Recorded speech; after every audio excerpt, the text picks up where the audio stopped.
A friend asked me, "Will you stay in New York forever?" I pondered for a while, sighed, and said, "I don't know either. Today I might be in New York, but tomorrow I might leave for some reason. Who knows? The future is hard to predict." I believe many people share similar feelings.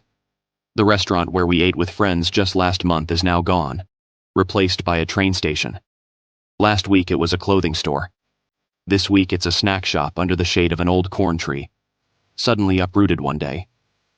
Yesterday he seemed healthy. Today, he sadly lies in the hospital for the last time.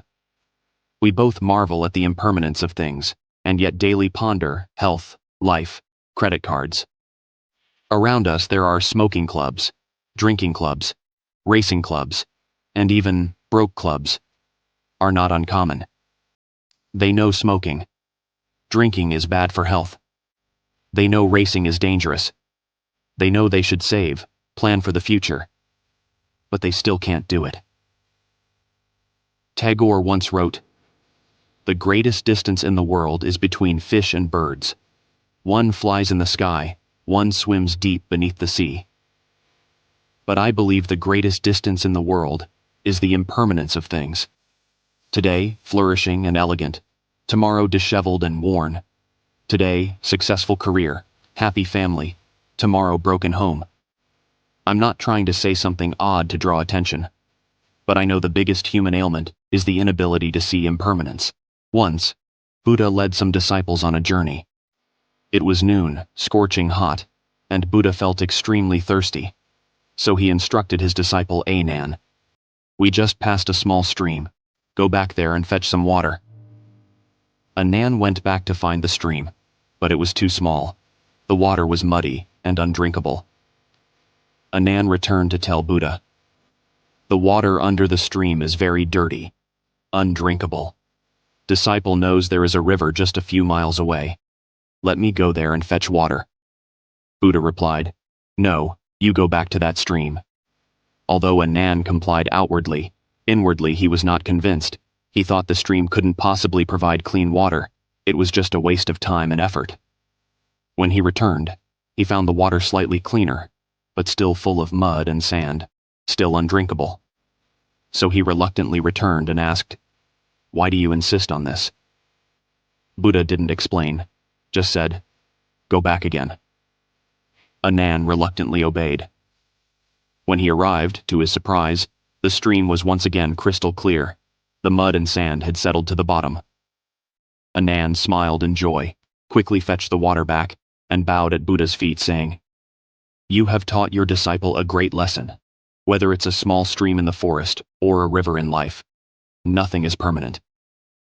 The dirty stream was only temporary. With the flow of time, it would wash away the mud and sand, once again return to its original purity. If we only look at the small changes happening in front of us, we cannot grasp the full picture.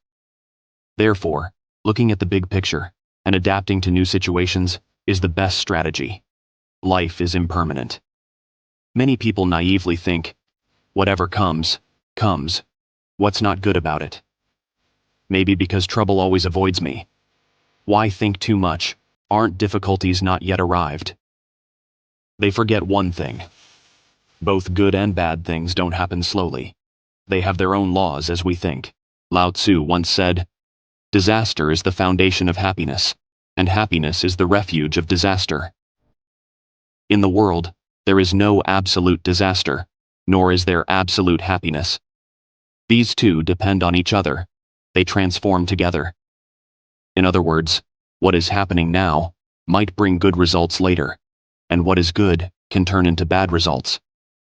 Chuang Tzu once said, "Safety and danger alternate. Fortune and disaster give birth to each other." It means, stability and danger can alternate, and calamity and fortune can also become each other's consequences. Ass. The British engineer originally planned to take a flight of a French airline, but it was fully booked, so he had to buy a ticket for flight AF447.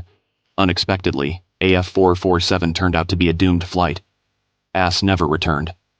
And Stefan, the Dutchman who intended to take the AF447 flight, but was dissuaded by friends, so in the end, He didn't take that flight. Some might exclaim that this is not fate, isn't it? No. This is indeed the impermanence of things. Who dares to guarantee that the sky will always be clear? Who dares to guarantee that there won't be any mishaps on the airplane? No one dares to guarantee. Similarly, no one can guarantee that your life, your shelter will always belong to you. To this issue, the French writer Albert Camus has some explanations. If there is guilt, it's not because you feel desperate about life, but because you entrust hope to the next life, giving up the invaluable things in this life. Life itself already has countless things gained and lost, if we only focus on what we have lost, not paying attention to what we can seek in the future, then even if your life has not yet reached its conclusion, in fact, it has completely dried up, hopeless from now on. Life is impermanent, but our thoughts can be flexible with time. Just dare to take a step forward, and you will see unexpected changes. In reality, we should be thankful for impermanence.